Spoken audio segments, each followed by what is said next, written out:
Hello, horror hounds. Welcome back to Sheebie Jeebies, the horror podcast by fans, for fans, and about fans. I am your host, Sam Carlson, often known as the Sam Keeper. And who do we have with me today? Oh, it is one of your fans, the Chris Master.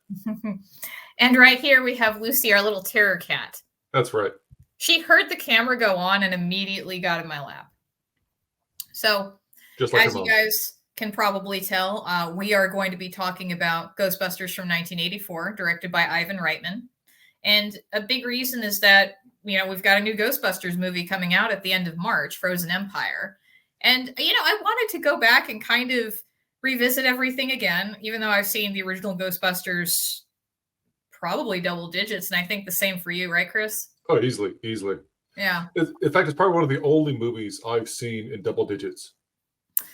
Yeah, definitely Ghostbusters. I've probably seen Ghostbusters 2 in the double digits, so to be fair. Well, that too. That's what I'm saying. Like as a movie kind of franchise, kind of stuff like that. Even like Kill Bill or like other movies I've really enjoyed throughout my life. I haven't seen them as much as I've seen Ghostbusters, even half as much.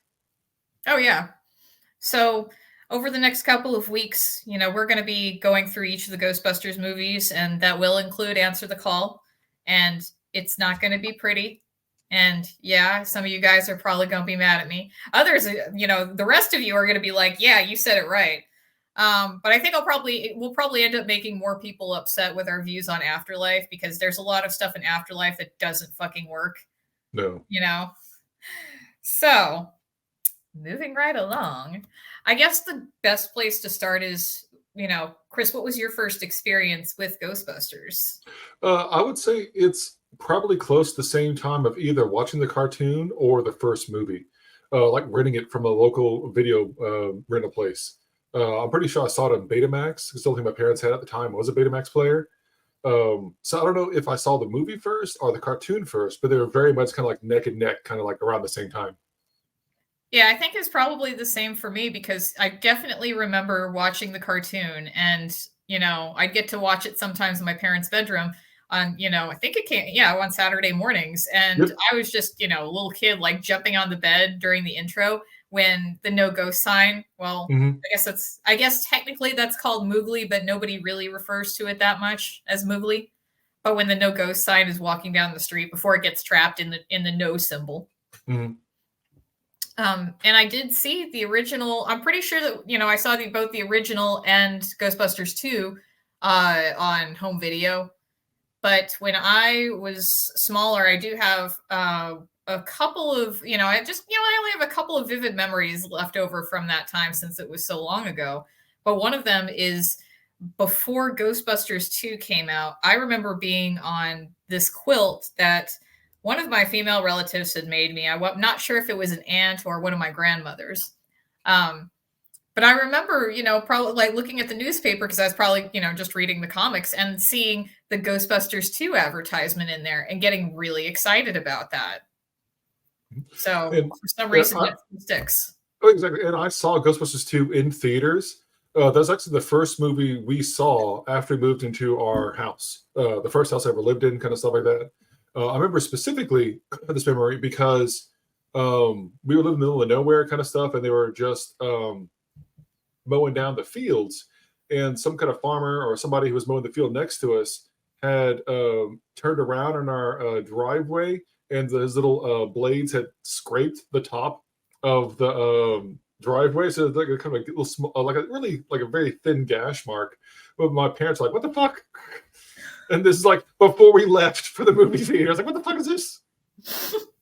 Oh man, do you remember anything about being at the movies that young? Yes, it wasn't my first movie. I'm trying to remember what my first movie was. I think it was probably like a rebroadcast they did of Bambi or something like that. I can't remember exactly, but okay.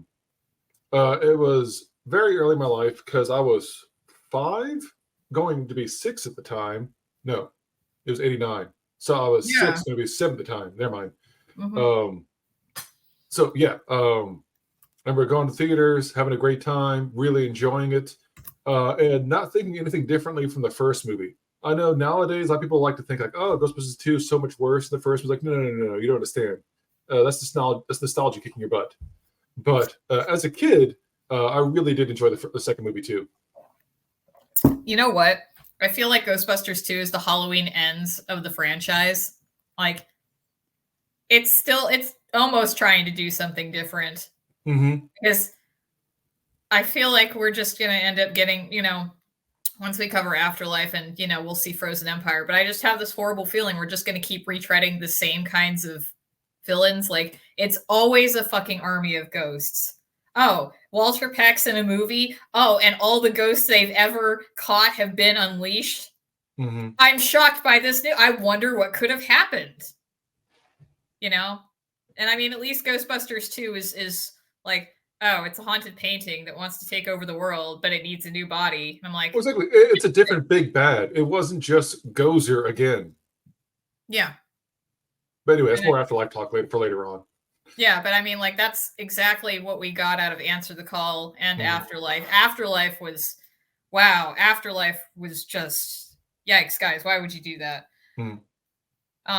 But yeah, so when you were a kid, like, why did you enjoy Ghostbusters so much? I don't know if it's because my birthday is in October, or I just always enjoy spooky stuff. I've always enjoyed kid-friendly spooky stuff my entire life. And so Ghostbusters is definitely spooky, but not too scary for kids. It's scary enough to kind of get your pulse going, but also it's kind of like, oh, if you are afraid of, like spooky things in the middle of the night, these people will be there to help you. Yeah, that's a good point. It's definitely safe spooky. Mm-hmm. And I was thinking about more on this, but Ghostbusters is kind of a perfect vehicle for a child's imagination, Yes. because between the ages of 3 and 6 are usually when kids start to differentiate between reality and make-believe, or, like, what's a story being shown to them. And Ghostbusters is still set in reality. So while the story has plenty of, like, fantastical elements, there's just enough science and some jargon in there to make you wonder if you could catch a ghost. Well, exactly. As well as Ghostbusters, also for young kids, it's around that age they start understanding what death is. And so Ghostbusters definitely addresses death. It's like, okay, there's stuff beyond death. That's what ghost is. It's paranormal activity. It's existing beyond the veil. I have to wonder though, are there any kids out there where, seeing Ghostbusters as Ghostbusters when they were younger, and then, wondering, it's like, so could they go catch grandma so I can visit her again? Go visit her in the containment unit? Mm-hmm. But also the practical effects in Ghostbusters still look just so good, and I think that also helps with why it attracted like such a big cult following, especially just getting all of us 80s kids in there, right? Exactly. Because we didn't really have the CG. We had to, at that point, movies had to get creative if they wanted to make an effect, right? Mm-hmm. So with CG, your brain can immediately tell you you're not looking at something real. You can write it off and you just disengage. But I'll be damned if I'm not sitting here at 39 years old, still fascinated by the shot of Stay Puft walking through New York. Because logically, I know it can't be real, but my senses, still not so sure. Well, exactly. It's as we discussed before this podcast. It's whenever you see CG, you brain automatically goes, I know this is fake because I understand CG. It's like whenever you eat something and it contains an ingredient that you don't like, whether it be onions, mayonnaise, pepper, whatever it is, and you enjoy the thing, then you learn that ingredient is in there and you can't help but taste that ingredient in there now. So your brain can automatically find the thing you don't like and understand it. So that's kind of what CG is to me nowadays. Is it's so quick to go, yeah, that's fake. I could already do it. Like, it looks amazing. It looks realer than fucking real did back in the 80s. But your brain can still piece out that, like, oh, it's fake, and then automatically turns on, it's just fake, nothing new. Whereas with practical effects, somebody had to make that. That exists somewhere in real life. Whether the props deteriorated by now or whatever, but somebody had to build that, film that in a certain way to make it look like it's bigger than it is or smaller than it is or whatever. But the fact that it exists, you can't shut the part of your brain off and going, no, this does have some reality to it. Yeah. And I would definitely recommend for everybody out there, if you want a really good documentary that goes really in depth to how the effects were done and interviews a lot of the artists and puppeteers. I just think they should all just be referred to as artists because it Yes. really is an art. Then check out Cleaning Up the Town. It's from 2019 and it's on Plex for free. You can also borrow it from your local library if they partner with Hoopla. That's where I found, that's where I initially found it. And what's crazy is that on my library app, it was like directed by Victor Salva. And I was like, what? And by this time, I'd already watched the documentary. And I was like, I feel hoodwinked. I've made it a point not to go out of my way to not watch Victor Salva. But that was apparently incorrect. So I just left them a little comment. It's directed by Anthony Bueno. And I also had, I was also worried that, oh God, is Anthony Bueno Victor Salva's pseudonym so he can still work? That's horrible. But no, different dude. Anyway, Cleaning Up the Town is a fantastic documentary. And there's also one for part 2. And so since we're going to be covering part 2 soon, that's going to be really exciting to watch. And, the obviously we all love the effects, but, I'd always recognized, just the similarities between some of those effects, especially the library ghost and, say like Poltergeist.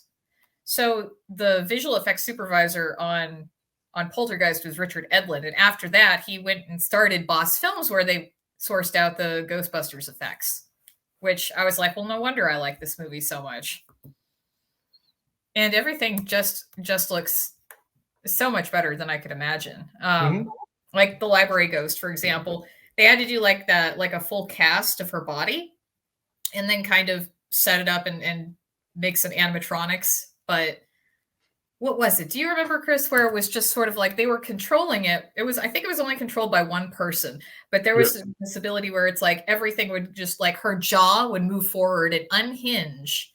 And then also the clothes could rip off as well, too, which kind of, when it's put together as an effect is lovely. Yeah, exactly. I think they discussed that in the documentary, how originally they couldn't do that until like one of the puppeteers artists discovered kind of invented a new way of controlling everything with one person to make it easier, because before they had been like 6 different people to try and do something for like 30 so quick, so few frames, whereas they were able to do it with one person with one controlling, make it a lot easier. So it goes from just a regular librarian to where like the arms extend, the body extends up, the jaw kind of comes out, and it's kind of rises up like raw. It was a great effect. Oh yeah, absolutely. Before we get too far into this, we should also probably mention like the impact that Ghostbusters has had on our relationship, because we're 2 giant nerds about Ghostbusters. Well, we're giant nerds, but our focus really is on Ghostbusters, and we didn't realize that until we got together, kind of stuff.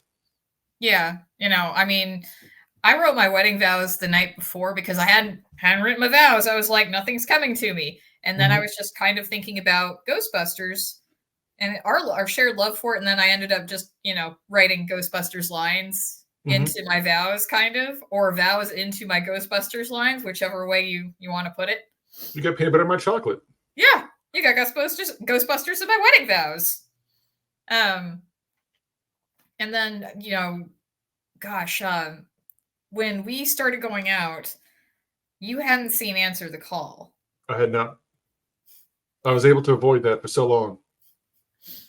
Well, once I realized you hadn't seen it, I had to fix that. Because misery loves company, and also I was trying to lock that shit down and ruin you for any other woman who came along, so who's going to have you after watching Answer the Call? Seriously. I've been tainted. Oh, no. And we went to a Ghostbusters movie party at the Alamo Draft House, and this was a few months after we started dating. Yeah. And you got pulled up on stage to play one of those little movie games. Oh, true. Yeah. To set the story up, we get to the Alamo Draft House Theater. Anybody who's not been to a Draft House when they have their movie screenings, go. They're well worth the money because they give you props. Yeah, they're very fun. They give you props. They encourage you to shout the lines throughout the movie and so forth. So anyway, we get there. We see little MC, the guy who's hosting it. He likes my Japanese Ghostbusters shirt that I picked up at Target that day because I was like, oh shit, I need to wear some Ghostbusters for the movie screening. So we went to Target next door and found one real fast, thankfully. And it's like it had a little Japanese font on it, kind of stuff like that. Anyway, I'm gonna find that shirt somewhere in your closet and just requisition it for myself since you can't wear it. So you might as well, yeah, because I don't fit XL anymore. I only fit 2XL. Yeah. Anyway, so he liked the shirt, and then they're starting the program. They're like, hey, who's seen Ghostbusters before? Everybody's, most people have seen it, and they're doing little stuff. And then they're like, oh, we're gonna do a little contest, and so they take some volunteers. And he pulls up two little girls, like 5 and 4, probably 5 and 6, something like that. They're very young girls. And he pulls me up because he remembers my shirt. And so the contest is we have to capture Slimer. And it's one of the other Alamo Drafthouse staff dressed in that inflatable Slimer Halloween costume. And they take those little glow necklaces you kind of crack and go in the dark. And they made the little necklace and held it out so you can kind of throw it. It's like a little ring. It's the proton kind of like little stuff you're supposed to throw out. So anyway, you would think they'd be like, okay, girl A goes first, girl B goes first, then me. No. What they do is they let each person go each time. So girl A throws it far to the left. Girl B throws far to the right. And I'm like, crap, I can't show up these tiny little girls. and so I'm trying to play it off like, oops, I threw it behind me. Like, I don't know what's going on. I'm just a silly man. Exactly. And so, yeah, so that kind of went on until we ran out. And then like, oh, hey, yeah, congratulations. And then let the girls win and so forth. They got something from the draft house. And I got a little Stay Puft figure, which is actually at my, I just realized it's at my job right now. I put that on my little desk at work. Oh, okay. I didn't know. I didn't realize you'd taken it back, but I remember you had that at work for a while until they sent you to work from home for like 3 years. Yeah, exactly. Then maybe we'll go back to work. So I brought it back to work. Yeah. I have another Stay Puft. It's a little. It was a plastic little pop, kind of like about that big. Oh yeah. The Stay Puft, and I have another one that's a pop, but it's felt, and I got that one at a fucking arcade randomly. Yeah, that one I think is still in your office, right? It is. Okay. Yeah, and the movie party was so funny because when I saw you let those little girls win, I was like, oh, I want to marry that man. I was like, I knew it then. I don't know if I made you watch Answer the Call before or after that. Like, was that part of my plan? I'm not sure. I think it was before, probably. I don't know. Could be. Mm-hmm. So, but yeah, and even our decorating aesthetic is Ghostbusters. Since we have a lot of Ghostbusters art downstairs, we have the metal, the disc plates, those metal plates, and we have one for each of the Ghostbusters, and they're the actors, but drawn in the style of the real Ghostbusters. Exactly. So it's the real life picture of the actors, but they kind of like artistically made them, like in Photoshop, whatever, to look like their real Ghostbusters counterparts. And so, yeah, we saw that and we bought them before we had the fucking house. We're like, oh shit, we're getting these. Oh yeah, exactly. And I think, when did we get the Mondo print? The Mondo print was back when we had the apartment. So it's before the house as well. Okay. That was one of those. Okay. Yeah. So Mondo does limited runs, posters occasionally for movies. It's like a new kind of art for the poster. It's really good. So I got the Ghostbusters one for that one as well. Yeah, Mondo's art is awesome. Mm-hmm. And, wait, why did I think we had another extra thing of Ghostbusters downstairs? Because the only other one I think is just the one-sheeter, right? Yeah, exactly. So I was going to say it's the one-sheeter. So we have the one-sheeter, which is an original 1984 poster that hung in a theater. And so I got the poster. I got a big box of posters from my ex-father-in-law when I was still with my ex, because he knew I love movies. Because he worked in a theater in London. So this is from the London kind of showing. That's cool. Another weird thing is his coworker was Katrina from Katrina and the Wave. The what? Katrina and the Wave, Walking on Sunshine. Whoa. Really? Yes. He actually has a signed vinyl from her because they were coworkers at the time. I'm really surprised. Mm-hmm.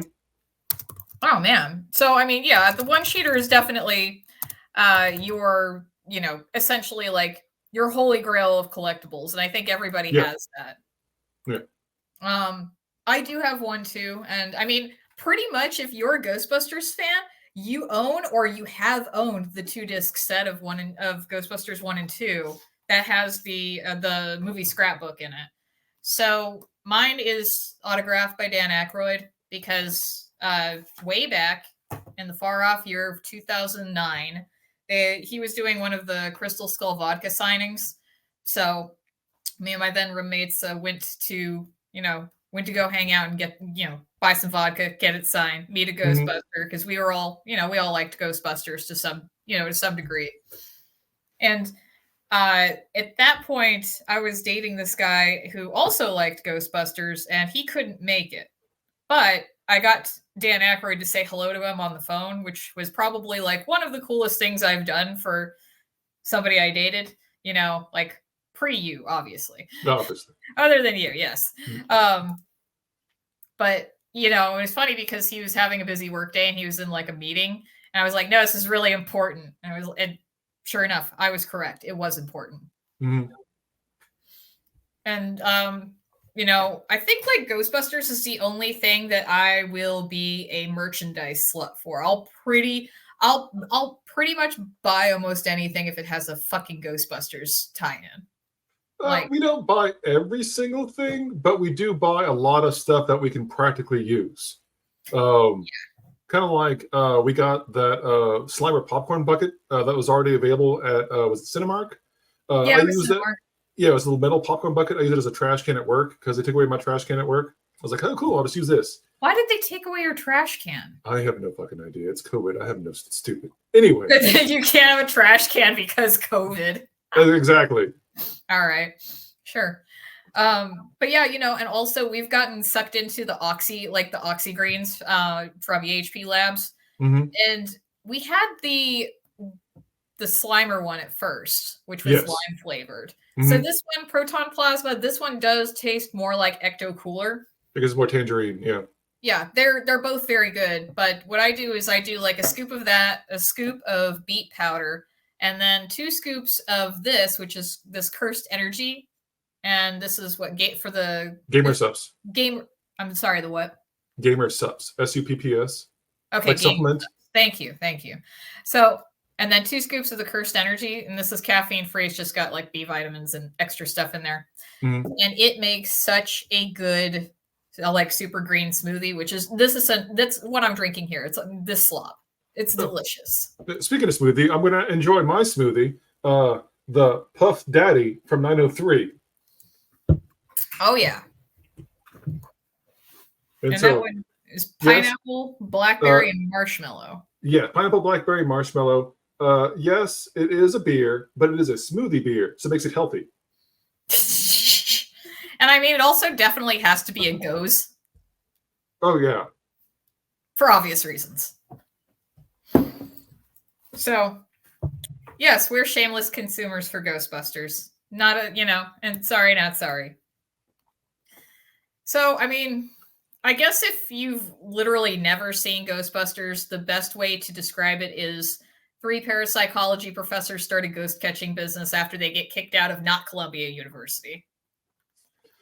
And I would even surmise it even simpler. It's paranormal exterminators save New York. That's better. Exactly. So it's kind of simple, concise, and you go, wait, paranormal exterminators. It's kind of like, what the fuck? So then it's kind of like, oh, it's set in New York. So you kind of understand a lot of the movie just from those few words. Yeah.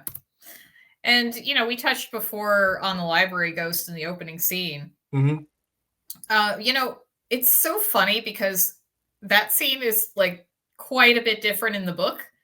Also, another thing, yeah, because we read the book for the first, or at least listened to the audiobook for the first time before this viewing of Ghostbusters. Never listened to the book before, and fuck, is it horny? It's like, jeez. Yeah, there are 2 novelizations, but the other one by Larry Milline, I hope I'm saying that correctly, is more of just like, that one's more of just pretty much just the script, right? Mm-hmm. So this one that we listened to by Richard Mueller is you get a lot of different background on the Ghostbusters, which I guess technically is canon, right? I guess. I don't know. I mean, it's more background to characters to kind of understand where they come from. It's like, okay, that makes more sense for this character. But I don't think we ever really needed the background for the characters. We kind of understood the characters from the way they were presented. Yeah, I mean, for example, in the novelization, Alice Drummond, the librarian, she's much younger. She's 29 and she wanted to be, I believe, a fashion designer. That didn't really pan out.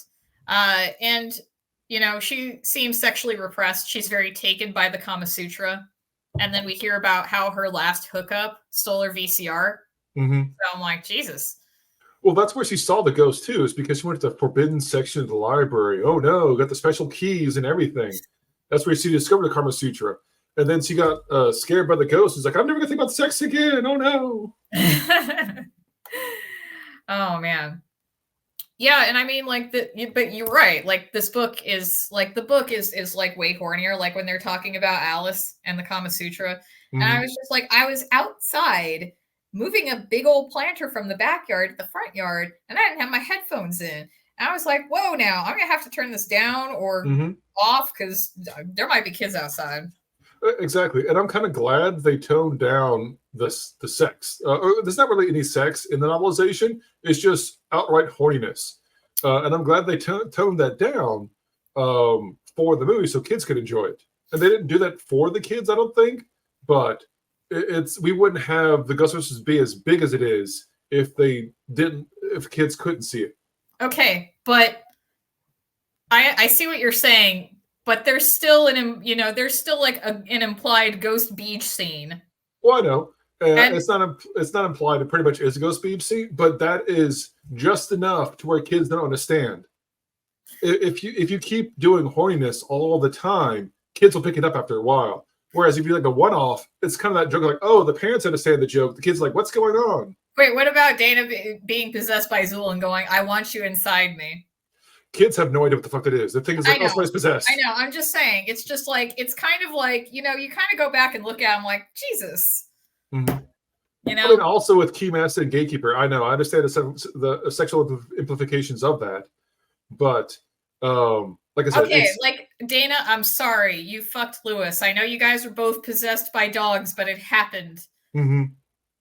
Sometimes it just, you just have to pick yourself up and keep moving along. Yeah. But I mean, there's also the scene at the end after they blow up Stay Puft, and Egon says he feels like the back floor seat of a cab. I'm like, wow, that was an early cum joke for a lot of people. And the thing is, I never understood it as a cum joke until you told me. It's like, oh yeah, you're right.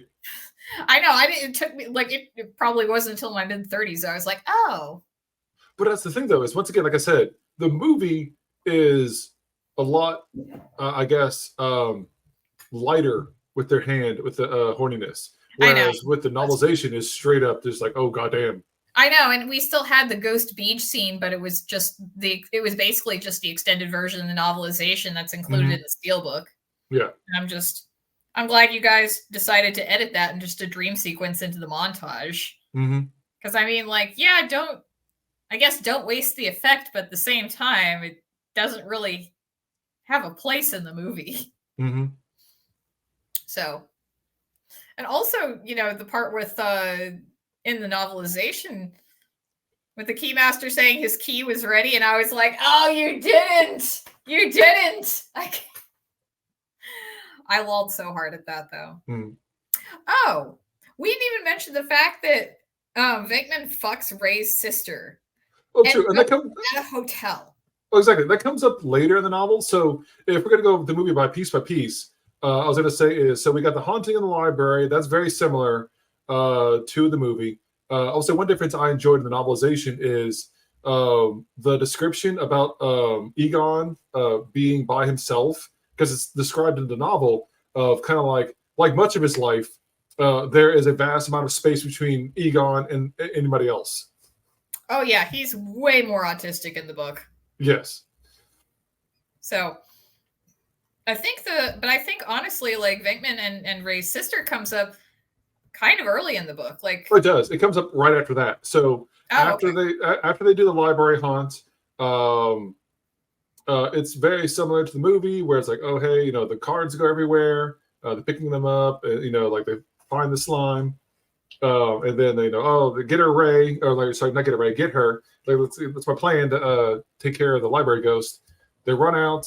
Also in the novel, there are these two homeless people that play like they're in every scene. It's kind of weird. It is recurring characters. Anyway, they're at the library as well at the beginning of the book. It's kind of where we first established them.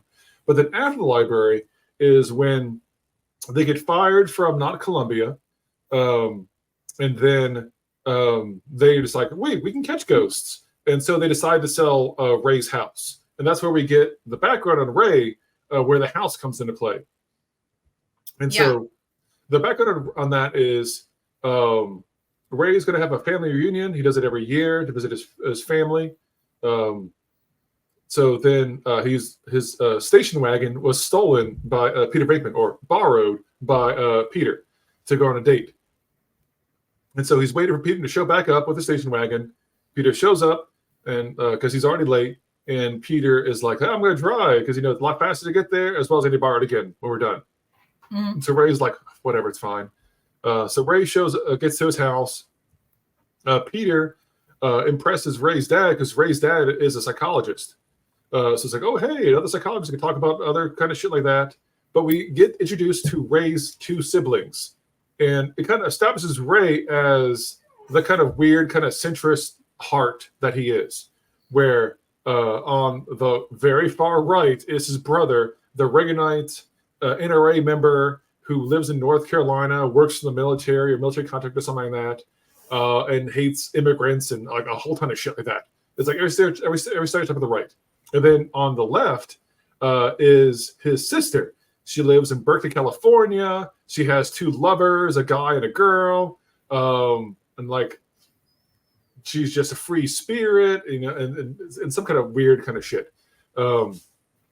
Peter starts hitting on Ray's sister. And then Ray is kind of like, I'm going to bed, whatever, it's fine, I don't care. Wakes up the next morning, and it's like, where's my station wagon? Where's my sister? And Peter. And so it comes up to be that Peter had took Ray's sister to a hotel, fucked her, then left her there. Just rude. Oh, Lord. I know, right? And so this leads up to when Ray's parents die, they're going to leave him the house. Ray gets a letter. That's another thing also in the novelization. Is his parents die in a car crash. A plane crash. And Egon is autistically telling him, like, oh, no, it's okay. They're not dead. They're in the Bermuda Triangle. And Ray punches him. It's like, after having enough. Because it went on for like a week or something. I mean, Egon's over here trying to be a beacon of hope for Ray while he's dealing with the loss of his parents, and he gets a punch in the nose. Venkman fucks his sister, leaves her at a hotel, and this is during a family reunion. Yeah. Nothing. No, you can do it, Peter. It's fine. Mm-hmm. I think you're just defending Egon a little too hard there, but it's okay. I understand it. Egon's your Ghostbuster. Look, I know. Egon's my Ghostbuster. Ray is your Ghostbuster. Easily. Mm-hmm. But anyway, so Ray gets a letter from his dad saying, hey, before we go to the reading of the will, I made this in advance. We are getting the house because after meeting your friend Peter, with friends like that, you need any kind of help you can get. So they leave the house to him. Yeah. And, we've had this conversation before, but I guess this is more, it's not really passive aggressive on Ray's part. Mm-hmm. But it is kind of a funny callback. We have a couple of really good callbacks throughout the movie. And Lucy's trying to get my hair tie over here, and she cannot have my hair tie. Let me just move that out of her way. But the part where Ray chastises Peter for not haggling with the loan and having a 19% interest rate, right? Mm-hmm.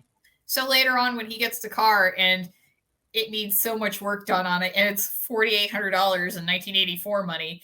I'm just, initially I thought it was like, is that kind of a little bit of just to get back at Peter, So I don't think so, because I don't think Ray is that passive aggressive.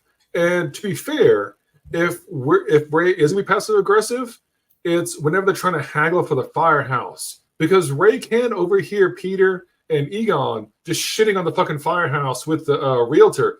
And then Ray shows up, "This is amazing, guys. When can we move in? I want to stay tonight." I love that scene because it's basically like Egon's the mom and Peter's the dad and Ray's the kid, and just he's so excited. He wants to sleep over in the new house right away.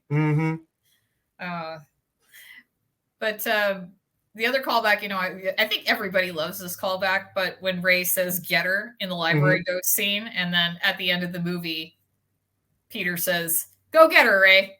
Oh, Which, exactly. again, we need to stop sending Ray Stans to be the diplomat to otherworldly entities. It never works. No, it doesn't. And I think it's because Ray is too honest and too nice. And I get they wanted to have Ray be the diplomat because Ray is kind of the diplomat between Egon on the spectrum and normal people like Peter. So he's that bridge between who could translate. Did you just call Peter Venkman normal? Well, normal in the sense of like a normie kind of shit, where he doesn't believe in ghosts, he doesn't care about stuff.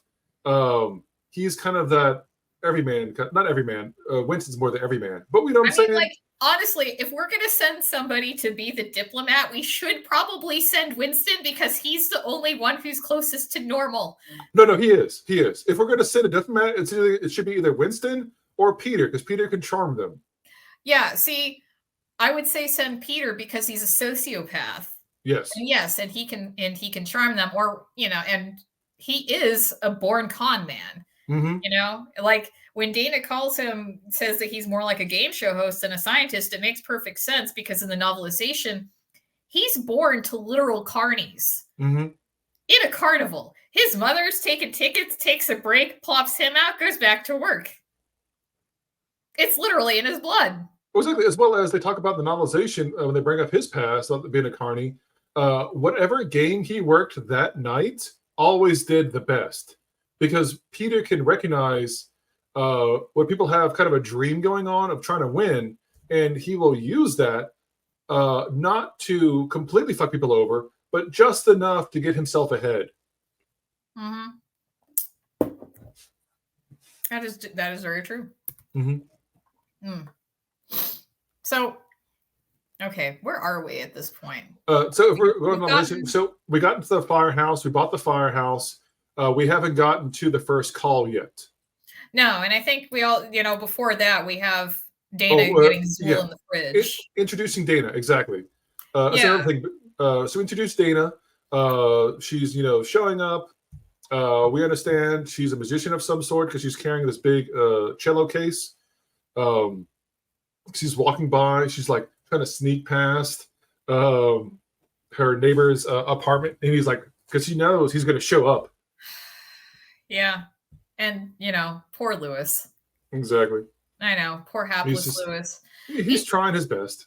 Yeah, it's like, and I keep thinking, John Candy was supposed to play Lewis, but there was issues with obviously the amount of money he wanted, but also John Candy wanted to play Lewis as German with the German accent and Two Big Dogs.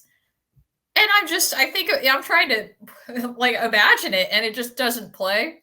It's just, again, too many dogs, first of all, but you lose the grounding in reality. Yeah, exactly. With the German accent. And I'm not saying that you can't still have good comedic moments with with fat guy, skinny woman, right? You can do that. That's most sitcoms, yes. Well, but you wouldn't get Dana dipping Lewis.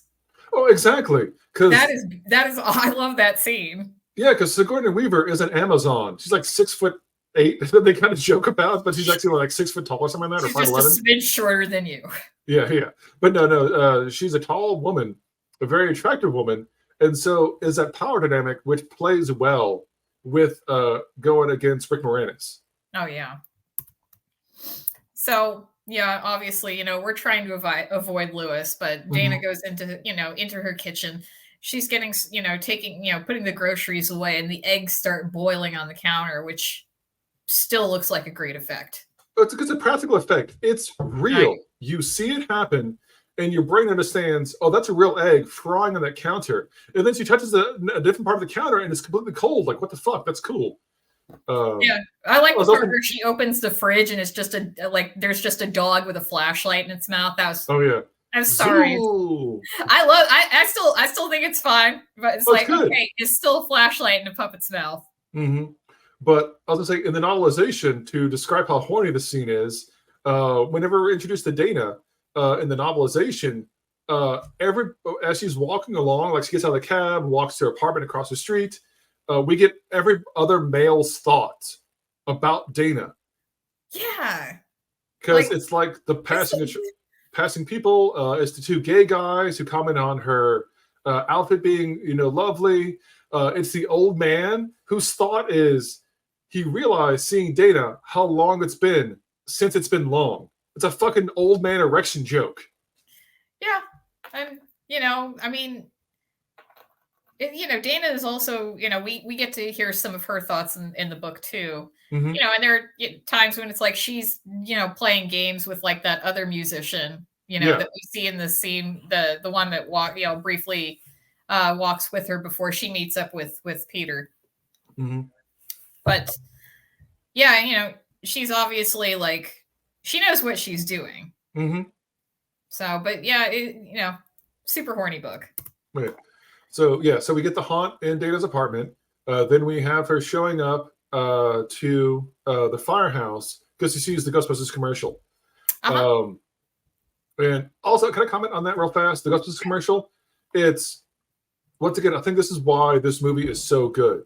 It's the nonverbal cues that are there to let you know who these characters are. Where it's when Egon does his line, he looks for his spot, stands there, delivers it, then kind of goes back.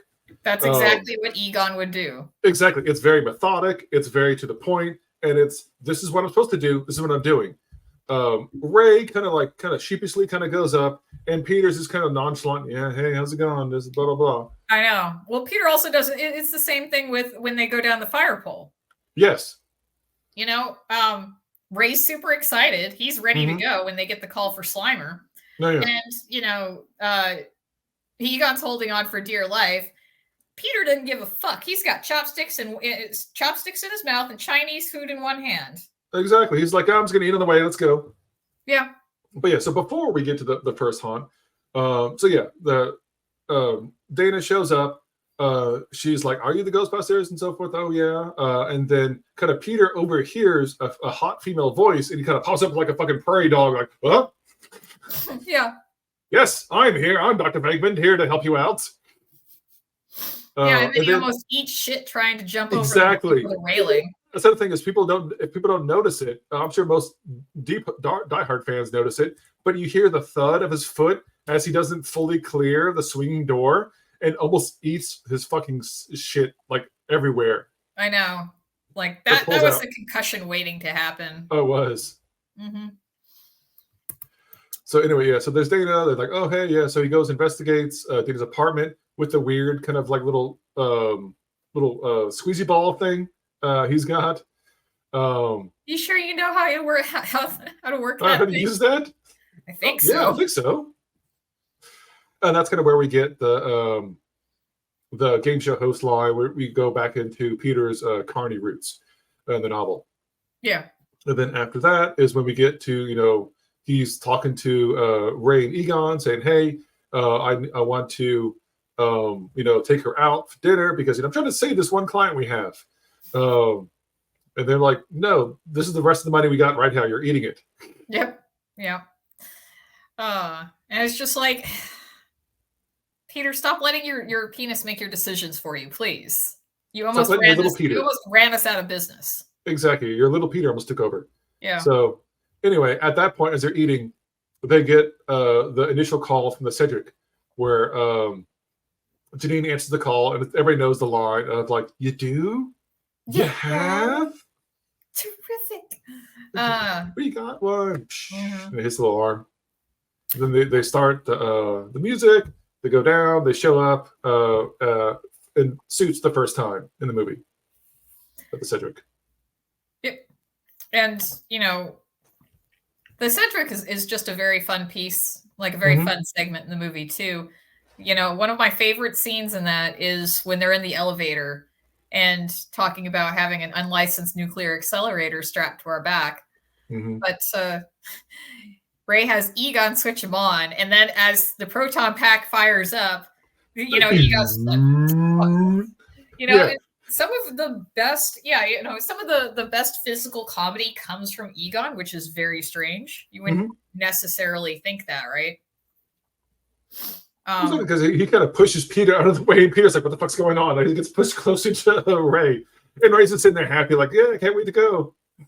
Yeah, exactly. And there's also the part where, Egon emerges from under Janine's desk because he's fixing a wire or something down there. And, that's a funny scene right there. But the one that you pointed out, which is when they finish capturing Slimer and they're negotiating the fee.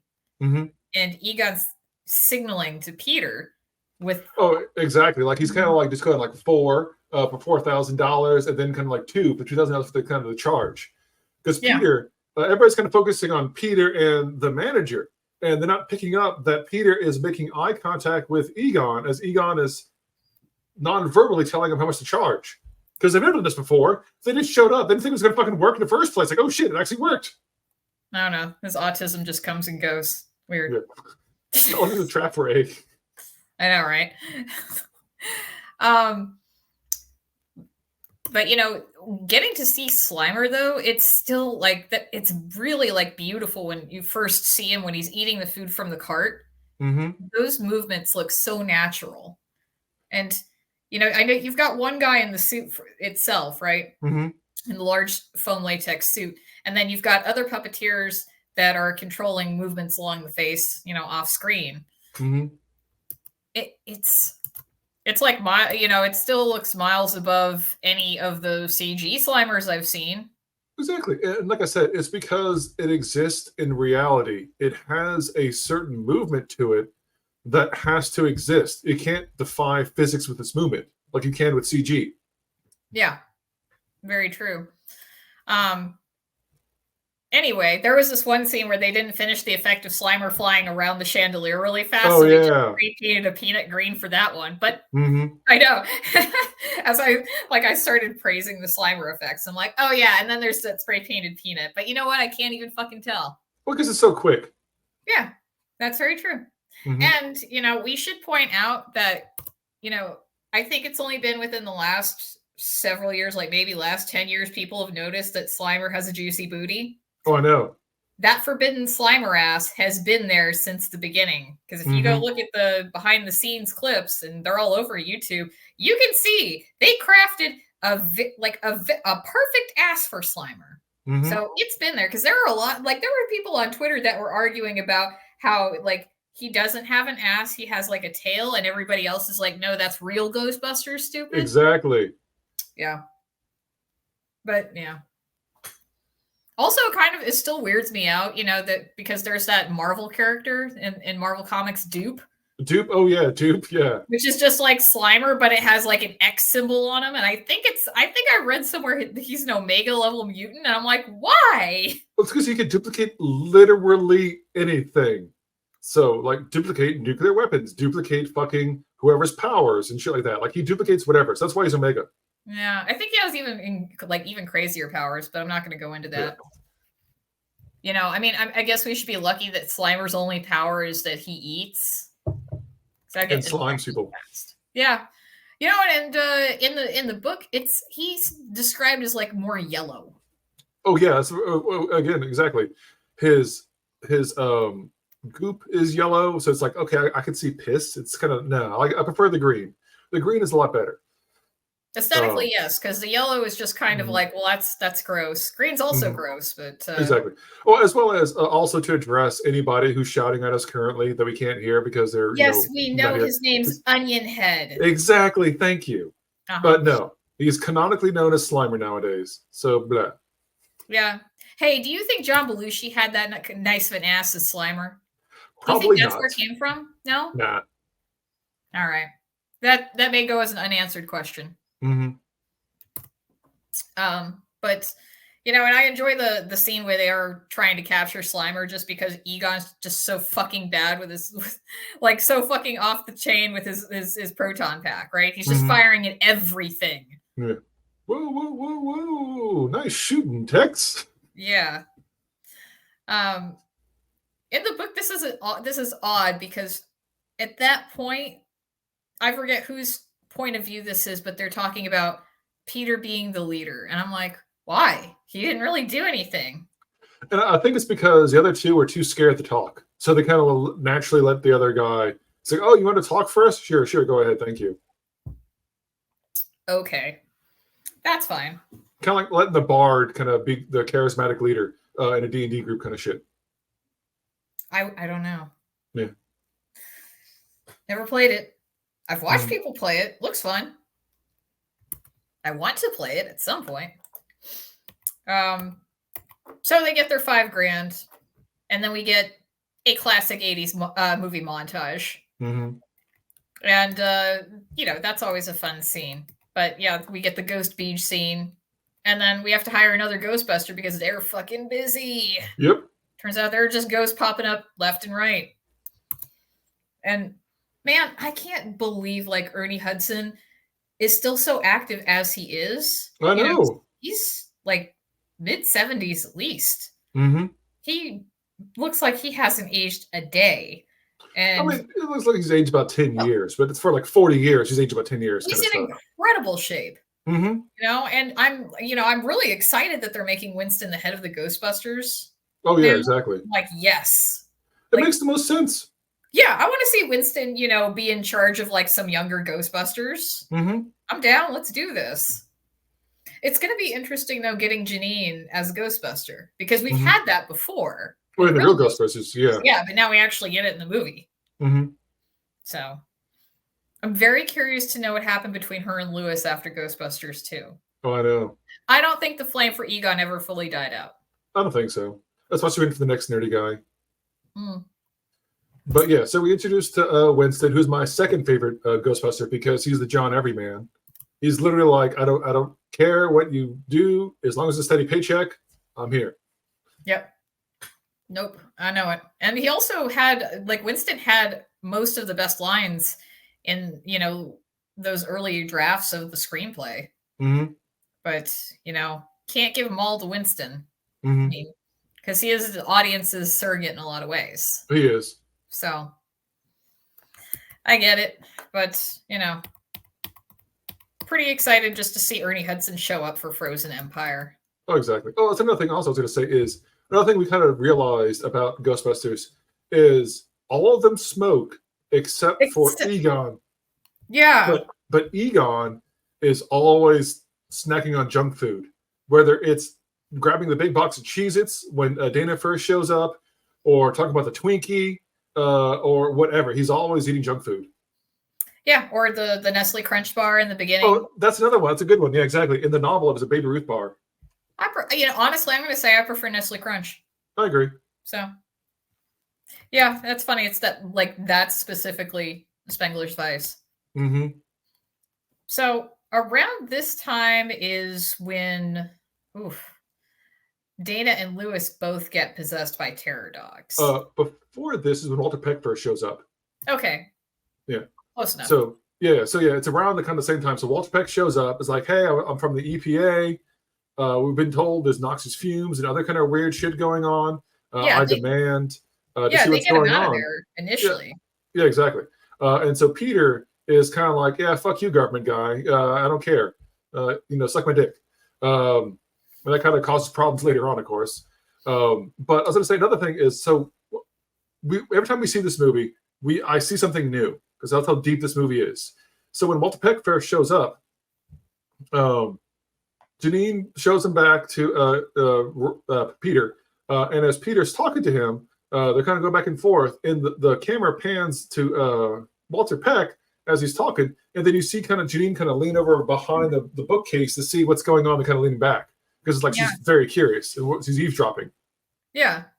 Yeah, those little touches. Yeah, apparently Annie Potts wasn't used to all the improvisation they did with the script. So, I mean, I can imagine how that would be, a little difficult to work within.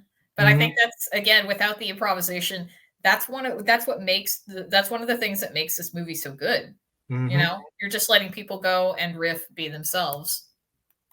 And then, so I love William Atherton as Walter Peck because he's the correct level of asshole. And, apparently during the scene where they were going to, dump the Stay Puft Goo, which was just like mostly like menthol shaving cream. I forget how many pounds that they were going to dump on him. It was like 40 pounds or some kind of shit. No, it was more than that initially. Okay. And he was like, no, do it to a stuntman first. And the production team called him a pussy. Which I'm like, wow, okay, so he's kind of like Walter Peck anyway. But yeah, it took out the stuntman. Like, it didn't kill him, but So exactly. It didn't injure him. He's just kind of like knocked back. It's like, oh, okay, I could do it. So he ends up. Will Atherton does end up doing the thing. Another good Will Atherton story I loved hearing, especially from the documentary, was talking about how popular the movie was in '84. So he's walking around just every day, living his life, and a school bus full of children says, "Hey, Dickless" to him. I love it. It's so good. And that's also going to be one of the highlights of Frozen Empire, because I want to see the interplay between Walter Peck and Peter Venkman again. That's going to be fun. I just have this feeling they're just going to shut down the containment unit again, and that makes me sad. I know. I don't think it could go that way. I'm hoping it won't. Where it's just like, oh, turn it off again. It's like, no, we did that before. So I think it's more. I'm hoping it more where the new big bad person just kind of shows up and destroys the containment unit. That's when everything escapes. That would be interesting. That's what I'm hoping for it. Yeah. So I mean, they do chase William Atherton off the first time, and I think before that, before he comes back the second time, that's when we get Dana and Lewis possessed. Yes. So they first become possessed by the Terror Dogs, Zool and Vince Clortho. Indeed. And the Terror Dogs look fantastic. You've still got people inside those suits that have to be given like supplied air because they can't fucking breathe. But it's kind of worth it. It's like scuba diving. Just think of it that way. Yeah, hold your breath. It was fine. Yeah. And, probably the only effect shot that may not really work, besides the containment unit exploding, might be some of the Terror Dogs. Oh, at least the when they kind of paint. Yeah, exactly. When they're in motion, when they kind of paint the Terror Dog onto the screen. Yeah, that's a difficult effect because you can still kind of like see the outline. Yeah. But look, it's 1984. I'm not gonna pick nits about that. Do you think it's like too much to? Okay, not suspend disbelief, but the Terror Dogs being corporeal, how are they possessing? Are they just dematerializing and possessing Dana and Lewis? That's what I'm thinking. So, kind of like the soul of the Terror Dog kind of goes into them because, like, if you look into their eyes. Yes. Like exactly. Yeah. Because the eyes, the window to the soul. So that's kind of why they kind of pass over. Touche. Because that's how both Dana and Lewis get possessed. Is the Terror Dog stares them down. What happened to my? There we go. A screen got darkened for a second. Yeah, I don't know why. You got bad. Did you plug in your computer? No, I did. It's plugged in. It's more just I had to move my mouse because I think it was going to hibernation. Oh, okay. Yeah, that makes sense. Anyway, you were saying Dana. They both get stared down. That's how they get possessed. Well, I mean, Dana her chair is dragged screaming into the kitchen. It is, but she's facing down the Terror Dog. That's true. And her like the fucking arms that are holding her face forward. That's yeah. Okay, good point. Fair. Mm-hmm. We like next Halloween we have to get Terror Dog inflatables. Oh yeah. I mean, we've already got the Slimer one. We've already got the God. How big is it? 15? Is it 15 feet? Because you wouldn't let me get the 25-foot Stay Puft. It would have been almost as tall as the house. Probably about as tall as our 2-story house, yes. But I know 15 feet is tall enough. It's fine. It works. It's great. True. So after they get possessed, then William Atherton comes back. Well, Walter Peck comes back. Excuse me.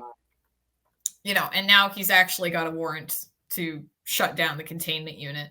Mm-hmm. And this is kind of an interesting thing. Is like you do have to consider how the Ghostbusters are supposed to function with like police, emergency services, current regulations set up within the city, because they are essentially like a public service. They're kind of like a public utility.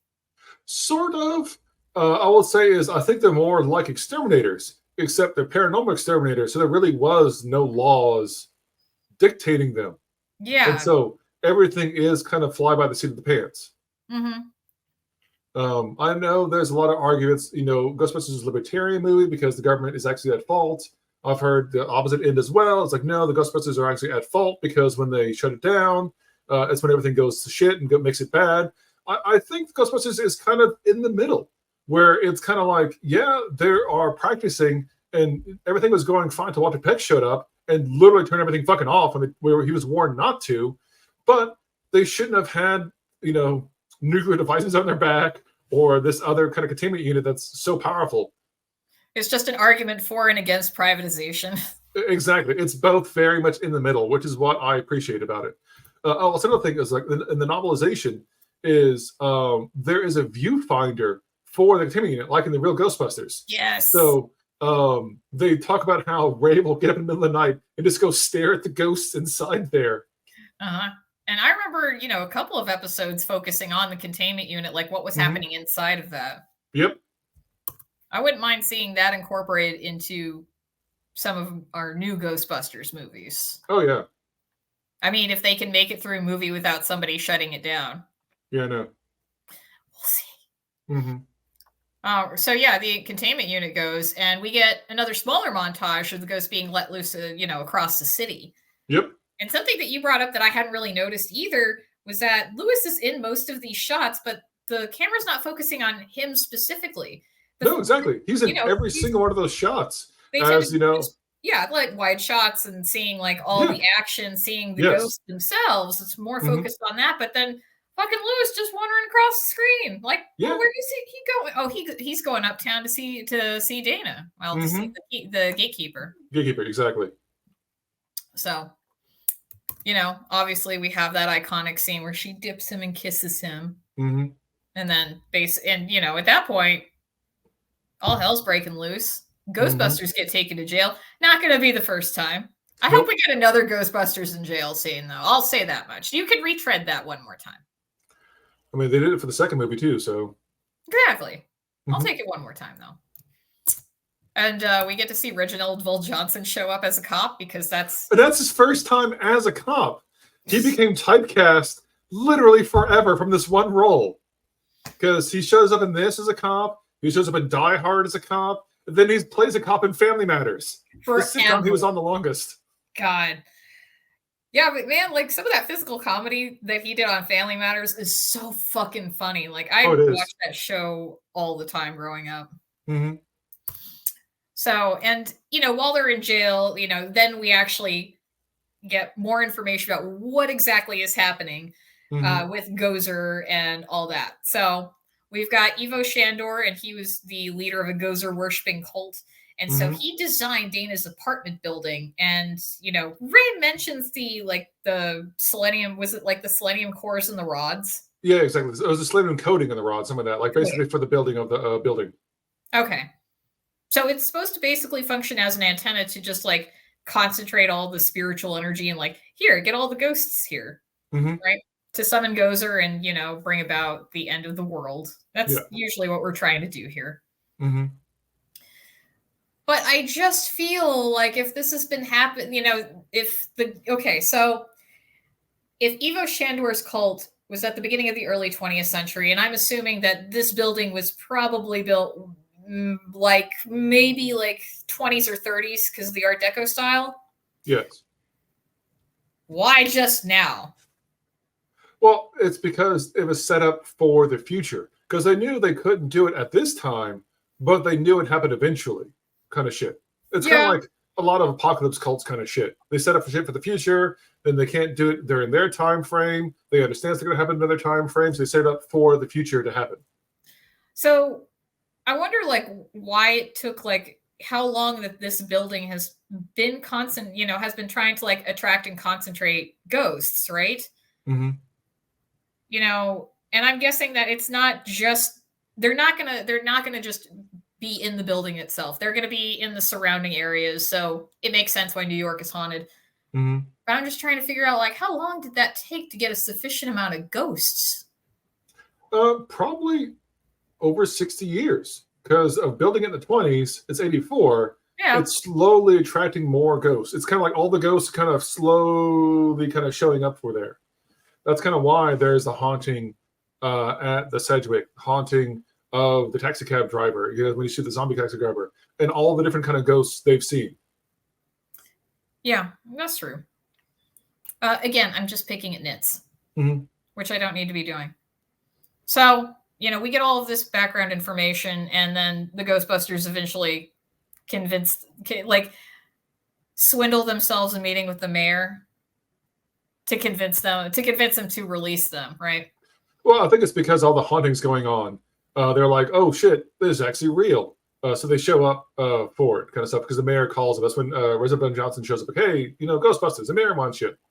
Because right before this, Winston's like, I'm not with these people at all. I'm trying to quit.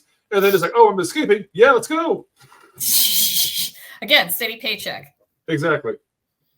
And the mayor's office, this was the first time I noticed the Be Not Afraid sign on his desk. And from what I can find on the forums, it doesn't appear to really be anything related to the story itself, but was probably one of those things that was just left in the office by whoever's office that was. And, because you can even see right behind that sign is a Happy Valentine's Day mug, which is kind of funny when you think about it, because, the second movie, they talk about Valentine's Day being the end of the world, but 2016. Yeah. So, but anyway, the Be Not Afraid sign, from what I looked up, it's probably related to Pope John Paul II's speech where he mentions that. Yeah, he was pretty popular back then too. So this is a true statement. Absolutely. Because this was after his first American tour, and he was the first Pope to travel to America in fucking forever, I think. Yeah, that sounds right. And this is also where we get some of our favorite one-liners, and I think a lot of these were improvised by Bill Murray, like the dogs and cats living together, mass hysteria. Exactly. Or also when Ray calls Atherton dickless, and then, is this true? Yes. And Peter's like, yes, it's true. There's no dick. It's still funny. And then, and then Walter Peck tries to go at him, and he's like, well, that's what I heard. Exactly. And then also we get, there's so many good lines in this, where Winston's talking to the mayor of I'm just these people for a few weeks, and I've seen shit that'll turn you white. Yeah. And then we also get your favorite line from Egon, where I forgot to even mention that right after the containment unit, and Walter Peck is still bitching at them about causing the explosion, and Egon's just like, your mother.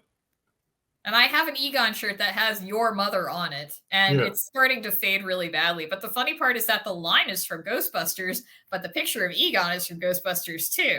Yeah. So I can technically wear it at any point. Wait, show off your Ghostbusters shirt for this one, because we're wearing one right now. Oh yeah, this one's great. You can see all 4 Ghostbusters, and below you've got the Library Ghost, Slimer, and Stay Puft. But this one right here is from the end of the movie when they're going up the Temple of Gozer. And The Temple of Gozer itself is stunning. Oh That yeah. set cost $1 million to build. And this was the last movie that John DeCure John DeCure Sr. did production design on, and his son does the art direction for it. Mm-hmm. But he's apparently he was one of those legends of Hollywood, and they talk about him building Alexandria 3 times. Oh, exactly. Yeah, for different movies. Yeah, and at some point, I believe they had to they raised the Paramount, this one Paramount studio, this one studio on the lot. Like, I don't know. Oh yeah, exactly. Yeah, that was also a documentary where it was he did some kind of, for some movie, I can't remember what the movie was. They had the largest, like the tallest studio there to shoot stuff, and then they raised it on fucking stilts to give more space inside. Yes. For how big the set he built was. Yes. Just astounding. It was like another fucking story. They raised it or some kind of shit. It was crazy. Yeah. And I mean, again, this is stuff that we don't get anymore. Exactly. It's like, oh, it's doing a computer. It's fine. Yeah, I know.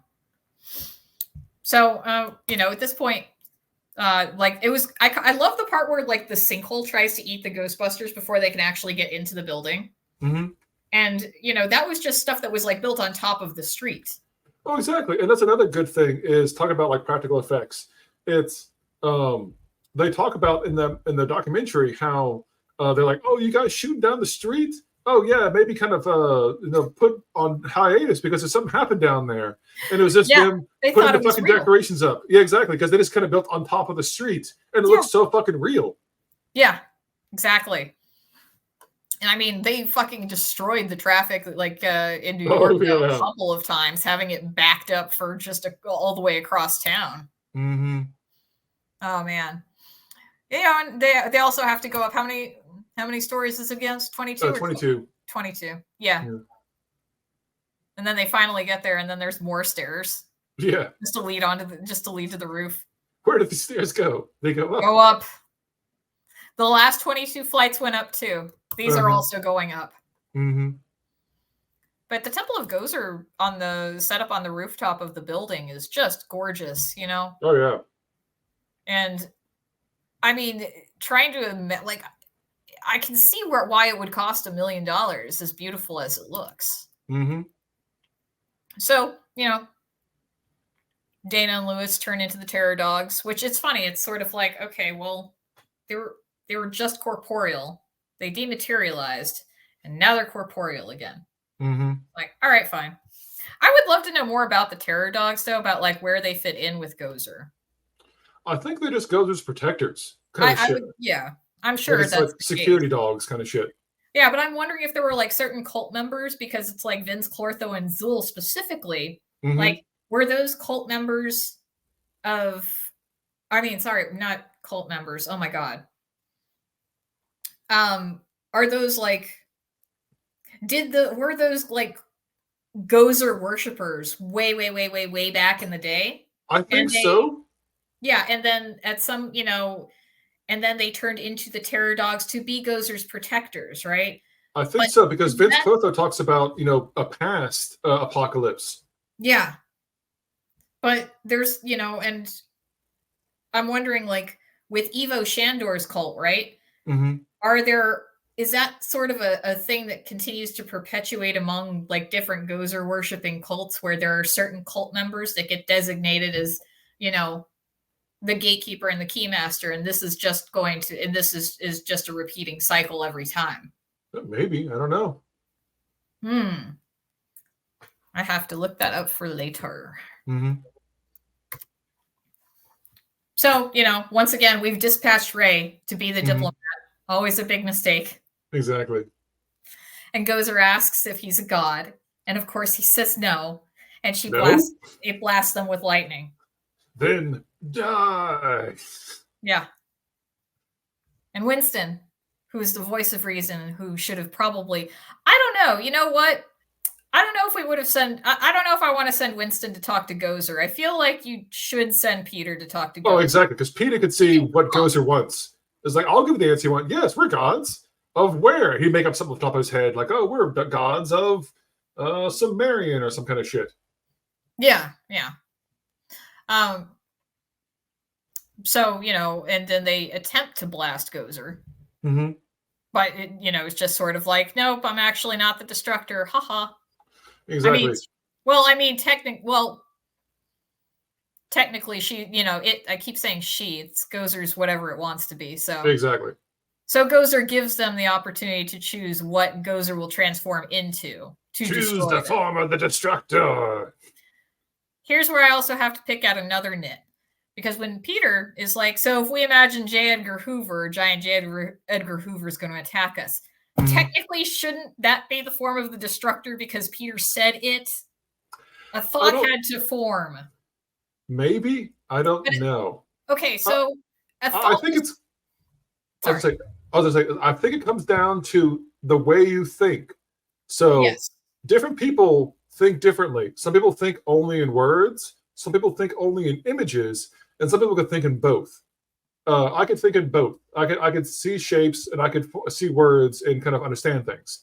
I think that's the case where Peter thought in words. He could see the words J. Edgar Hoover. He didn't actually visualize J. Edgar Hoover. Whereas Ray visualized Mr. Stay Puft. Yeah. So I don't think it matters if you're thinking in words or images. Mm-hmm. But it was a thought and not a choice. The J. Edgar Hoover. Yeah. So, as Ray said he couldn't help it. So I'm like, I don't know, Ray. Are you sure? Because he even says he thought of the most innocent thing that couldn't possibly destroy us. And I'm like, so you made the choice. Exactly. Just own up to it. So, again, yeah, I know. I'm just picking. Mm-hmm. And so, yeah, that's where we get the scene of Stay Puft Marshmallow Man, which we saw earlier in the movie on Dana's bag, because Dana is also a junk food fiend. You saw like the Mr. Stay Puft Marshmallow bag. So, yeah, anyway, he shows up as the guy in the suit is just walking through the fucking miniaturized New York, and it looks so fucking good still. Yeah. And I remember, them mentioning how they had to try out like a couple of different kinds of foam because the first one, when he's walking, like the foam presses in and ended up looking like a vagina. So I was like, fair. Mm-hmm. Got to find something that works. And, it's funny because like Stay Puft was the thing that Ivan Reitman and Harold Ramis were the most worried about not working. Mm-hmm. But I think it does because, it is absurd, right? But all throughout this movie, we've been contrasting the fantastical with reality. Mm-hmm. So we're already used to this. And, it still makes sense within the confines of the story, too, because Ray truly did believe that Stay Puft couldn't hurt him because it was so innocently wrapped up in a childhood memory. Exactly. It's this big marshmallow fluff. It's nothing could help. Marshmallows are innocent. Marshmallows are soft. And, like I thought of my childhood at the camp and things like that. All these positive things. Yes. And having that explanation does help, it does help tether it to the rest of the story. So you're not all of a sudden like, what am I looking at? Mm-hmm. But yes, that's amazing. Well, exactly. As well as I was going to say is you brought up about Ivan Reitman and them worried about Stay Puft not coming off well. But they did such a good job of slowly building throughout the movie so where you can understand this thing can exist. It wasn't just, that was the first fucking ghost and you blew your whole load then. It was a slow build to have the audience understand things get more fantastical and bigger as you go along. Yeah. And, then there is that one scene, though. The Ghostbusters go and they start blasting Stay Puft. Mm-hmm. And roast him. And his tie's missing. Yes. And I can't unsee it. I know it was just, it's one of those things that happens in production sometimes. You forget a piece. Mm-hmm. But can't. I always keep looking for it now. Exactly. But speaking of also with being blasted, another thing you learned from the documentary about who's in the suit when it gets blasted. Yeah, famous pyro stuntman Tony Caesar. When this is the part where Stay Puft is on fire and climbing up the side of the building, and I can't quite remember what happened. I think the first stuntman who kept falling in those sequences, so they brought in Tony to do it. Yeah. So, if you guys have seen Nightmare on Elm Street, Tony is the on fire Freddy Krueger in the basement when Nancy lights him on fire. And I was like, holy shit. I had no idea. So, this is one of the beauties of Ghostbusters. I'm always seeing something different, or I'm always learning something new about that movie. So yeah, and Tony Caesar's in the suit, on fire, climbing up the side of the building. And also, this was one of those situations where he was, you're having to use some supplied air because, the foam on the costume for Stay Puft was toxic, but yeah. And the suit was supposed to be fire retardant, but the glue on the inside of the head started to burn and caught fire. So that wasn't. But even this documentary, the Caesar guy was all like, yeah, I could go a little bit longer. It's fine. It's like, okay, weirdo. If you watch that sequence with when he's playing Freddy Krueger and Freddy's on fire for a long time in one shot. And then there's a part where Nancy opens the door and sends him back down the stairs, and they put him out for a second and then, light him again. So, the dude, there's a reason why he makes them, he made an absurd amount of money doing this stunt work, is because he is that good. And that I love that scene where it's where they finally decide to cross the streams and they fire into the portal, right? So as soon as they're able to destroy it, you see the plume of fire just blast out and melt Stay Puft's face. Oh yeah. Yeah. It's just this crazy backdraft almost. It's like a paranormal nuclear blast. It's kind of just makes it negative almost. Oh yeah. So yeah, that was. I would more than likely guess that was the part with the glue on the inside of the Stay Puft head starting to burn and catch fire. Yeah, and so the fire actually burned through the foam on it, and then the head split open. So it was just like the fiberglass skull that was left over. It was pretty gnarly. And then big explosion. It's a kind of a big four-way explosion on the top of the roof. And portals closed. Marshmallow Man's destroyed. The Ghostbusters, except for Peter, are covered in goo. He's got a little a smudge on his shoulder. Yeah, much. Okay, yeah, that was the most unrealistic part for some audiences. Okay. But it makes sense for Peter's character because he's been slimed everywhere else before this. He was the first one to get slime on him in the library. We tried to collect a sample, and then it kind of pays off later on when he gets slimed by Slimer. And then kind of this one's kind of okay, yeah, we get you. We slimed you too much already. You're fine. Here's a little gloop for you. Yeah, that's a good point. And then turns out Dana and Lewis are still inside the terror dogs. And the part where they break, Dana out of that terror dog, they had to work pretty fast because, again, there's no air in these things. Exactly. They built the fucking statue around Sigourney Weaver and had to break her out. But yeah, and then everybody goes off into the sunset, and you would assume that Dana and Peter are, hey, happily ever after. They have a beautiful kiss at the end of the movie. And then 5 years passed, and it's well, we'll get into that at Ghostbusters too. Exactly. Yeah. So, obviously, we're going to recommend this. We're going to recommend repeat viewings. We're going to recommend viewings with any sort of commentary you can find. Do you have any other things that you want to add that we haven't touched on? Give the novelization a listen so you can see, because the novelization feels like it was written from the unused script. So you can see some jokes here and there that weren't in the movie, as well as you can see how fucking horny the book is. But it's a good kind of a different take on things. Okay, I want some more Ghostbusters. It's a different flavor, kind of understanding of stuff. Yeah. And I'm just going to say, it's like, man, this movie rocks. This movie has Oh, yeah. always rocked. This movie will continue to rock. But until next time, next up on the show, we'll be covering Ghostbusters 2. We'll get into that. And I feel like I'm going to learn so much new information. I'm very excited. Oh, yeah. So links to social media are in the bio, all that good stuff. But until next time, if someone asks if you're a god, you say yes. Yes.